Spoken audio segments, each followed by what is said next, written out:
Greetings, Mrs. Corbs, Biomedical Sciences class. I am Richard Exnicius, also known as Rex's dad. I am here to talk to you about diabetes. Mrs. Corb had invited me to talk to you all about diabetes, and I was going to come in and do a presentation and some games and so forth, but the coronavirus and COVID-19 has prevented that. Now, I'm not a doctor. I know about diabetes because my son has diabetes. So let's begin. Diabetes. Let's look at it through the eyes of a doctor trying to diagnose this disease before they knew exactly what diabetes was. They would be presented to the patient with a host of symptoms. These symptoms: excessive thirst, dry mouth, despite constant drinking and unquenchable thirst. Extreme hunger, eating significantly more than they used to or more than another person of their age and size, etc. Frequent and abundant urination. Lack of energy, fatigue, very tired, sleepy. Sudden loss of weight, significant, within a week or two, losing 10% of their body weight. Now, these symptoms, these 5 symptoms, can be grouped together into 4 symptoms in what we sometimes will call the 4 T's of diabetes: toilet, thinner, thirst, and tired. Now, these symptoms would all present themselves, and these doctors were trying to figure out what was going on because these symptoms always resulted in the same thing: death. Until 1922, diabetes was fatal. Once it was diagnosed, once they realized what your condition was diabetes, you would have had a few months, maybe a year, before you died. The doctors also discovered that these combination of symptoms had another characteristic. Now, it had been that these conditions or diabetes had been around since literally 500 BC. But the doctors noticed a common symptom, that the patient's urine had a high level of sugar. It was very sweet, smelled sweet, and yeah, tasted sweet. So that's how we got the name diabetes mellitus. Technically, the term diabetes is diabetes mellitus. Diabetes is from the Greek term, which means to pass through or siphon, and mellitus is from the Greek term for honey or honeyed. So diabetes is technically the Greek word to pass honey. Now, these combination of symptoms have been around for a long time. Now, I call it a combination of symptoms because there are multiple types of diabetes. What they discovered was that the person couldn't benefit from the nutrition they were taking. They would eat, but their body couldn't benefit from it.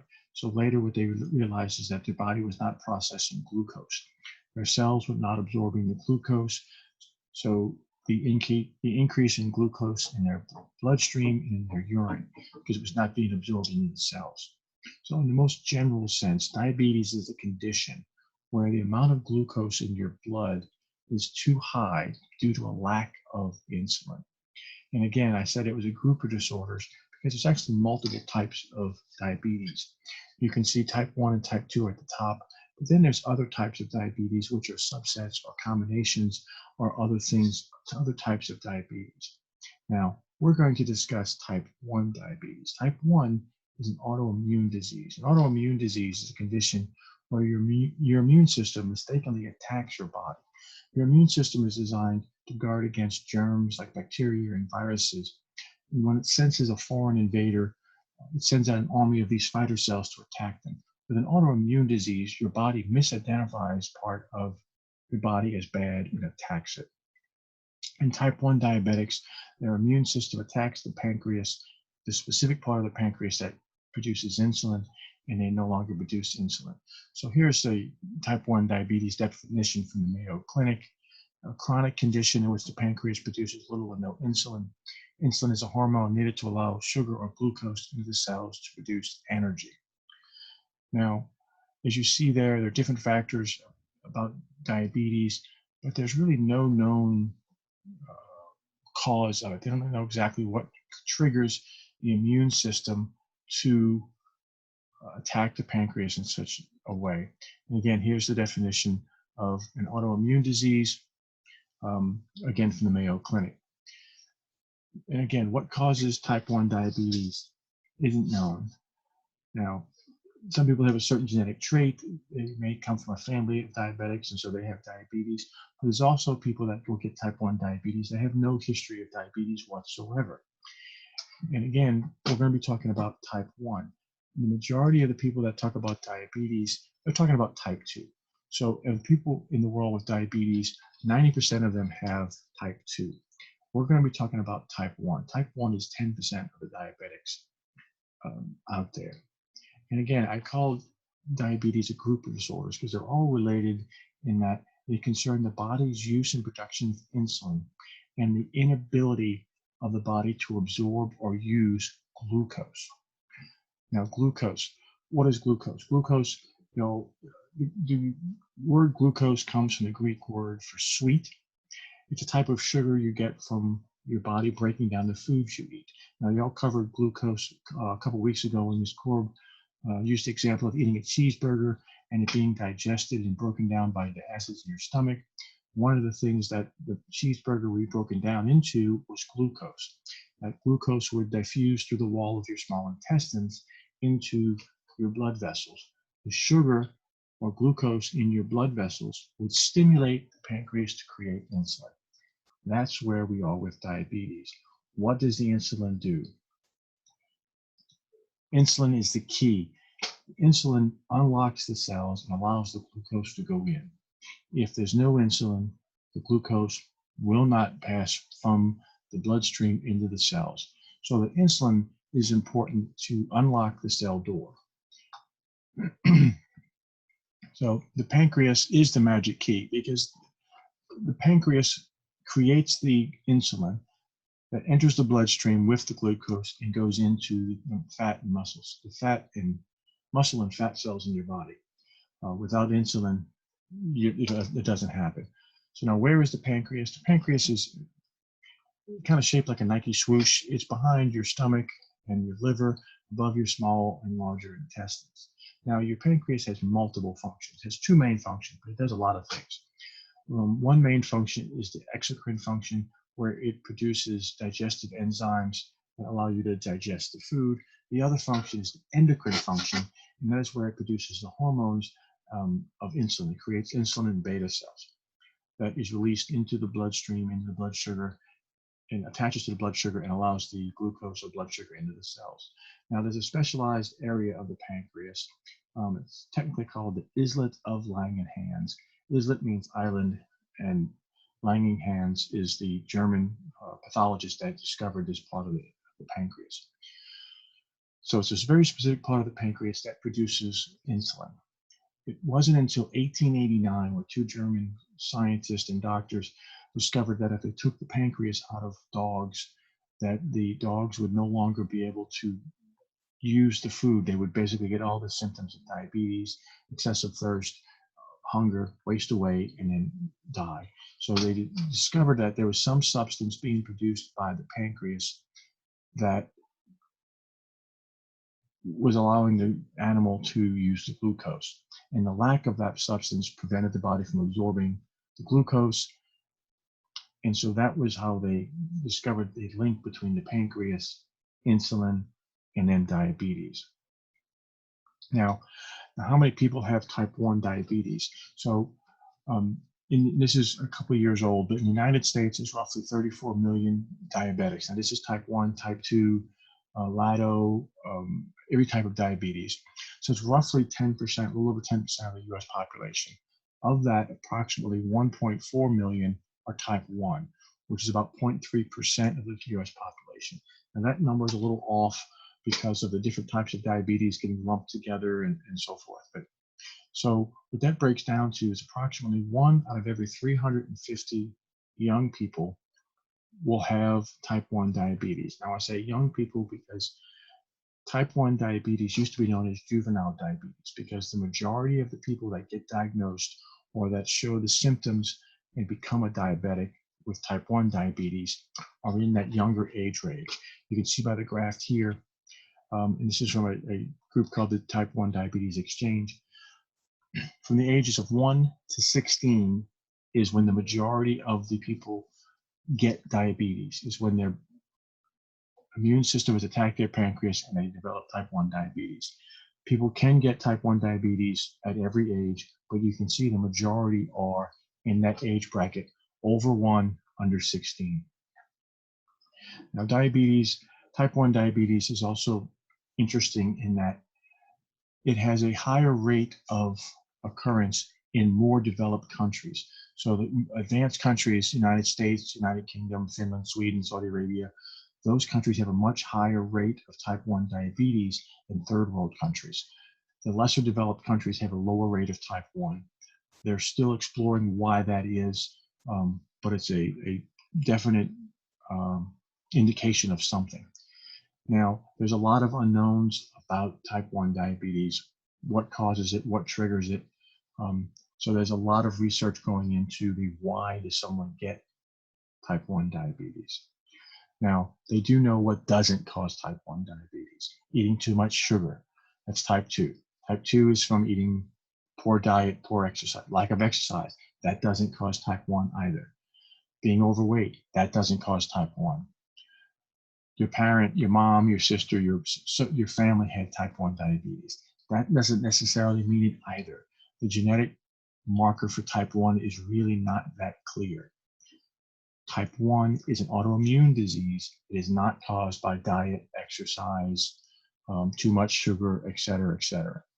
And with that confusion between type 1 and type 2, we also get some diabetic myths. People think that, oh, you're a type 1 diabetic, you can't have any sugar, you can't have any sweets, you can't have cake, you can't have ice cream. No, type 1 diabetics can have all of that stuff. They need to eat that stuff. They just need to take insulin to account for that, but they can have all of those things. Another one is that if you keep taking insulin, you're going to become addicted. So that's kind of true. We are all addicted to insulin. We need insulin. If we don't take insulin, we're going to die. Now, the other one is that if you change your diet, you eat better, etc., it'll go away. That's not true either. Again, that's going to be type 2. Type 2 can be somewhat reversed or corrected by improving your diet, getting more exercise, etc. Another one, oh, well, my aunt, my grandma, my dad, my cat has diabetes. They take a pill. Well, that again is type 2. The pill is called metformin. It's for people that have type 2 diabetes, that their body still produces insulin, but their body's not processing it properly. Their cells aren't recognizing the key, if you will. So metformin allows their body to process the insulin better. It's not type 2, type 1. There is no pill for type 1. Another myth, it's contagious. Type 1 is not contagious. You can't catch type 1 diabetes. You can't take a shot to not get it. There's no inoculation to not get it, and you can't catch it from somebody. Another one is that, oh, well, now you have diabetes, you can't play sports, you can't do certain things. Again, that's not true. Type 1 diabetics, on the picture on the left is Gary Hall. Gary Hall is a gold medal swimmer for the U.S. swim. Jay Cutter for the Chicago Bears. On the left is Olympic long jumper Katie Hall. She just made the U.S. Olympic team. My wife put Nick Jonas in there. Nick Jonas from the Backstreet Boys, type 1 diabetic. Former Chicago Cubs baseball player Sam Fuld, Nick Boynton. Everybody can be, you can do anything you want as a type 1 diabetic. But now, how can that be? How can someone with type 1 diabetes be an athlete and a singer, a race car driver, a pilot, a teacher? Well, up until 1922, they couldn't, because up until 1922, if you had type 1 diabetes, you would die. There was nothing they could do until 1922. 1922, these two gentlemen, Dr. Banding and Charles Best, discovered insulin. Everyone knew what insulin was in the general sense, but no one had been able to isolate it and get it as a standalone substance. Well, these two gentlemen discovered insulin in the University of Toronto. In 1921, they were able to produce and purify it with the help of another gentleman. In 1922, it's kind of a miracle in that there was a ward full of young people who were dying of diabetes, who were all in comas. And these Banting and Best went and said, look, we have a possible treatment for them that may get them out of their comas. And the parents were like, sure, our child's dying, we'll go ahead and try it. And they started administering insulin to these children in comas who were dying. And when they got to the end of the ward, they got to like the 20th patient, the first patient had woken up from a diabetic coma who was otherwise going to die. So it was that much of a miraculous, sudden change. Now, the insulin that they had developed was produced from taking the pancreases of cows and pigs and chopping it up and processing, cooking it down, and all these things to make the insulin. So the insulin was actually a substance that was being generated from cow and pig pancreases. There were problems with it as far as the purity. There were problems with it as far as people having allergic reactions to it, problems with it as far as being consistency of it. But it was better than dying. It took 2 tons of cow and pig pancreas to produce 8 ounces of insulin. So the picture there shows 10,000 pounds of pancreas glands to produce 1 pound of concentrated insulin crystals. Kind of like laundry detergent versus liquid detergent. It's the concentrated crystals. Meat packers and meat processors all over the country had to start saving pancreases from cows and pigs and sending them to pharmaceutical labs to make insulin. It was a huge undertaking, but it was going to save lives. So it was complicated. It's a long story. There's a great book about it, but they got it done. Now, they were using insulin from cows and pigs up until 1978. 1978, they developed insulin from using E. coli bacteria. Eli Lilly, the pharmaceutical company, had developed that. And then later in 1982, they came up with a biosynthetic insulin, which means it was completely synthesized in a laboratory with chemicals and so forth. So it made it much cheaper and also much faster, and they could also control how strong it was, what the consistency was, and so forth. So now they have insulin, but how much insulin does the patient need? You can't just give them a whole bunch of it at one time. So the question had to be, how much insulin does the patient require? They used to guess, and it was trial and error. And if they messed up, it caused significant problems. Now, too much insulin will cause low blood sugar.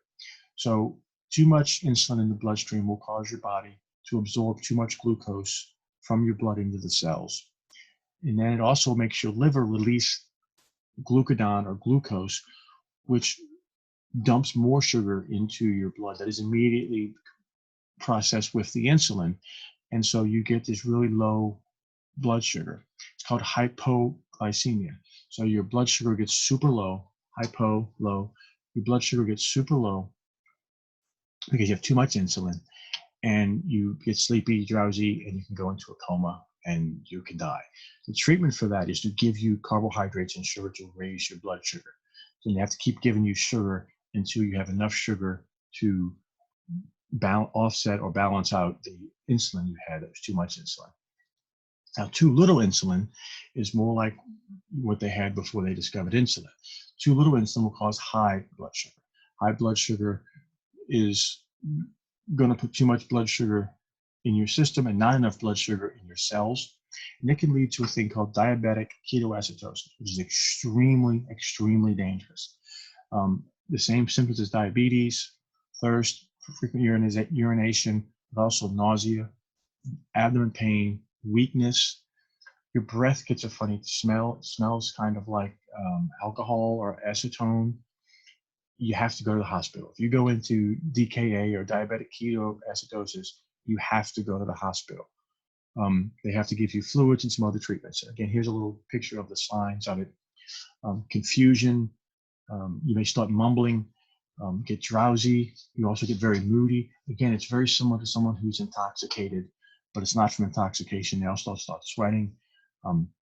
If they're going to diabetic ketoacidosis, they have to go to the hospital. So now, treatment of diabetes, they're going to take insulin to replace the insulin their body doesn't produce. So we need to know how much insulin do they need. You have to give them insulin as they need it, not all at once. So how much insulin do they need? And how much insulin they need is based on how much glucose or sugar is in their blood. How do we know how much sugar is in their blood? Now, in the early days, they would tell by how much was in your urine. When your body, the blood gets filtered by your kidneys goes to your urine. So the very primitive days, the early days, they would know by how much sugar was in your urine. Yes, that's disgusting. But in a medical book from the 1500s, they had a urine taste wheel. Doctors would look at the urine. What color was it? How thick was it? What did it smell like? And how sweet was it? And that's how they could detect excess sugar in your urine, which meant you had too much sugar in your blood several hours ago. Luckily, technology came in. Modern doctors did not want to be tasting their patient's urine. Diabetics did not want to have to taste their urine. A diabetic has to test their sugar frequently, multiple times a day. So a urine test kit was developed. Now, it had to be something that they could do at home because the diabetic can't go to the doctor every day or go to the hospital every day and have their urine tested. So it was a home kit. It was pretty clunky, not very accurate, but it was a start. And those kits got a little more accurate. But again, it was testing the blood, the sugar in your urine, which is not what your blood sugar is. That's what your blood sugar was several hours ago. It wasn't until 1965 that a accurate blood test was developed, and one that could be done at home. Now, the home blood tests really weren't developed fully until 1980. Now, here's several of them here. And the way they work is you have a little device that stabs your finger real fast, so it draws out a little droplet of blood. You put a droplet of blood on the little tab on the monitor, and it tells you what your blood sugar is. Now, blood sugar is measured in the United States, at least, in a unit of measure which is milligrams per deciliter. Some other countries use a different unit of measure. You can see that the one all the way on the left has 5.8. If that was milligrams per deciliter, that person would be dead. But your target ideal blood sugar is around 100 plus or minus. So now these devices made it much better for diabetics to control their blood glucose levels because they could more accurately tell how much insulin they needed, so they could adjust how much insulin they needed. So now the way they do this is they check their sugar and they do insulin injections. Now, they do multiple injections a day. So what they call this is multiple daily injections, or MDIs. And what the diabetic will do is they'll check their blood sugar 3 or 4 times a day, normally when they get up and every meal and before they go to bed. And then they calculate the dosage of insulin they need. And then they inject the insulin. Now there's 2 types of insulin. There's long acting and fast acting. Long acting, they would inject that in the morning and it carries them through the whole day. And then there's short acting or fast acting, and they inject that during when they have meals and so forth. The proper amount of insulin is based on whatever their blood sugar is. Now, the proper insulin dosage there's different dosage and ratios depending on the patient and depending on the type of insulin they're using, etc. The diabetic meets with their endocrinologist, which is a doctor that specializes in diabetes, and the doctor with them works up the ratios and the dosage amounts for the diabetic. And it's going to change over time as that person grows and they get older or they get pregnant, etc. So here's an example of the dosages for a 14-year-old male type 1 diabetic.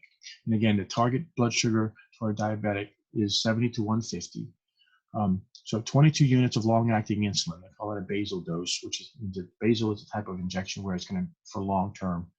So 22 units of long-acting insulin in the morning. It's an injection. It's an auto-injector. They dial it up. There's a needle in the end. They stick it in their leg or in their stomach, and they inject it. And then there's also what's called bolus. Bolus is a short-acting or fast-acting, and they take that at meals. And so there's a calculation of 1 unit of insulin for every partial above 150. So if their blood sugar is 150, they don't do a correction. If their blood sugar is 151, they have to do a correction of 1 unit. If their blood sugar was 200, That would still only be one correction. That's still 50 above 150. And then 1 unit for every 10 grams of carbohydrates consumed. Why carbohydrates? Well, y'all discussed carbohydrates before. Well, carbohydrates, remember, is the energy. So that's what the body is taking. The carbohydrates get broken down into glucose or blood sugar, and that's what the insulin has to deliver into the cells. So now, this is a typical day in the life of a type 1 diabetic on multiple daily injections. They wake up in the morning, they have to check their blood sugar. They have to deliver the dose of long-acting or basal insulin. They have to calculate their carbs in their breakfast. They have to calculate the correction dosage. They have to administer that dosage. So 1 finger prick for the checking their blood sugar and 2 injections. Lunchtime, check their blood sugar, calculate their carbs in their lunch, do the dosage, calculate the dosage correction, administer the fast-acting insulin. So 1 finger prick, 1 injection. They do a snack, they do it all over again. Dinner time, same thing. Bedtime. Now, they may not be eating at bedtime, but at bedtime, they have to check their sugar, calculate the correction, administer fast-acting if they need a correction. Now, they go to bed at 9 o'clock, 10 o'clock, 11 o'clock. They can't just go to bed and wake up at 8, 9 o'clock in the morning, because overnight, their blood sugar may dip dangerously low. So they have to wake up at 2 o'clock in the morning and check their blood sugar and see if it's low. If it's low, they have to eat a snack of some sort. And they normally eat a 16-gram snack, 16 grams plus or minus, and that's what it'll take to normally bring up a diabetic's blood sugar by 10 or 15 micro units. Now, but also during the course of the day, if they feel low, they feel lethargic or sluggish, you need to check their blood sugar. If they feel hyper, they're getting all kind of sweaty, they're feeling they can't concentrate, you got to check their blood sugar. Finger prick, finger prick. If they're low, they need to eat something. If they're high and it's a little high, and their blood sugar is a little high, they may drink some water, move around a little bit, get some exercise a little bit.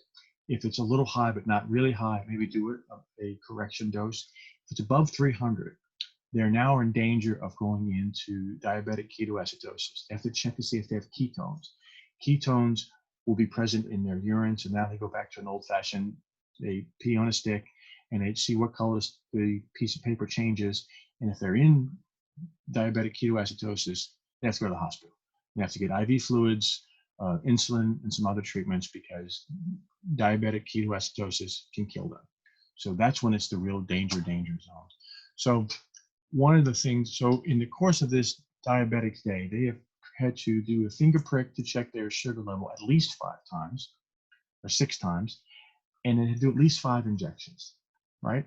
So now one of the things I wanted y'all to do was to try to be a diabetic for a day. Get a rubber band and put it on your wrist, and just every time you would have to give yourself an injection or check your sugar, pop your wrist. So every meal, pop your wrist. Every injection, pop your wrist. 2 o'clock in the morning, get up, pop your wrist. It's going to be annoying, and that's kind of what I want you to experience. Now, here's a sample lunch calculation. You can see you have to check your blood sugar, ham sandwich, apple chips. You have to calculate the carbs and all of that. And so you come up, you can read it there. And so it came up with 77 carbs. So you have 7 units for the food. You have to do a correction because your blood sugar is 172. So you have 1 unit of correction. So that's a total of 8 units. That's your lunchtime correction. Remember, you're going to have to do that for breakfast, lunch, and dinner. And you're going to have to check your sugar before you go to bed and maybe do a correction. You have to check your sugar at 2 o'clock in the morning as well. Just try that and see. It gets to be a bit much. But remember that the type 1 diabetic has to do that, because if they don't do that, or if they mess up the correction, mess up all these calculations, or they forget, and they don't get it done properly, they die. It's pretty severe. So the technology had to come in. There has to be a better way to do this other than pricking your finger 4 or 5 times a day. Technology came in. Diabetics were getting tired of pricking their fingers, so technology came in. Not a cure, but a improvement in lifestyle. It's called a CGM, continuous glucose monitor. And it's a way for the diabetic to check their sugar without having to prick their finger. The little thing on their arms it goes in, a little needle goes in their arm, it stays in there, and it sends the blood sugar readings to a little device or their cell phone every 5 minutes. So every 5 minutes, they get a blood sugar reading to their device. It can also go to their phone. And the nice thing is, besides, it doesn't just give them the number, right? It also will give them, so it gives them the number, but it also gives them a graph, show them the trend of what their blood sugar is doing or not doing. And it also has alarms. So if the blood sugar goes too low, a loud alarm goes off. If the blood sugar goes too high, a loud alarm goes off. Huge step forward in technology. Now, so instead of pricking their finger 4 or 5 times a day, every 10 days, they've got to change that device, not the whole thing, but the part that goes on their arm has to be changed every 10 days, and you have to move it to a new location. It can't be in the same spot over and over again, so it'll develop scar tissue. So now they eliminated the need to prick your finger 5, 6 times a day. Let's get rid of all these injections, right? They have all of these injectors, right? Let's get rid of all these needle sticks. That was the next thing we wanted to do. So that was next. The next thing was to get rid of the needles. Well, that was a little more of a challenge, but they started working on the idea of an insulin pump. Now, that's 1976. That's pretty basic, not very user-friendly, but it was a start. And so it would give them insulin all day, kind of like your body normally would do it if you weren't a diabetic. A little bit of insulin is always there. So it's much more proactive. They developed it a little further. It got smaller and smaller. The one on the right is actually from 1985, I believe. It got smaller and smaller, still pretty rudimentary. Then as technology got better with like smartphones and iPhones and so forth, they were able to make it even smaller. This is a modern insulin pump. The thing on their stomach, a needle goes in, and the insulin is in that little device. And as they need insulin, it pumps it into them. They have to change the needle every 2 days, and they have to refill the pump every 2 days. They have to charge the pump every couple of days. But now they're no longer having to do all those injections. They have the pump. Now, it's not a set it and forget it. So they still need to tell the pump they're eating a meal, how many carbs it's going to be, how many units of insulin they need. They still need to tell it a lot of stuff. But what it eliminates is all the needles. Now, they have gotten a little smarter in that. So the insulin pump talks to the constant glucose monitor. So the CGM and the pump talk to each other. Now, this just came out in November of last year. So the pump and the glucose monitor talk to each other. So if the glucose monitor tells the pump, hey, this diabetic's insulin is, blood sugar is starting to rise, the pump will administer a little bit more insulin. In the same way, if the glucose monitor tells the pump, hey, this guy's blood sugar is starting to dip, it'll reduce the amount of insulin because the pump administers a little tiny bit of insulin all day to try to keep the blood sugar much more at a normal curve. So it looks more like a non-diabetic's blood sugar reading. It's not an artificial pancreas yet. It's not the bionic pancreas, but it's getting much closer. Now, none of these are a cure. These are all just significant improvements for the life and quality of life of a diabetic. It's not a cure, but these advances in technology have made being a type 1 diabetic much easier, much safer, and allows type 1 diabetics to be football players, baseball players, pilots, musicians, all these things, because they have this technology now attached to them that allows them to do almost everything. They can swim, they can do everything with those. Hopefully this has answered the questions you'll need for Mrs. Corbs' class. If you have any questions, you can contact me. I'm going to give you my email address here. So that's me. That's my email address, rextensions@gmail.com. But really, if you have any questions about diabetes, email me and I can see if I can help you. And if not, I hope you do well on whatever test Ms. Corb gives you. Thank you all for letting me do this, and I hope we get to see each other in life in real time real soon.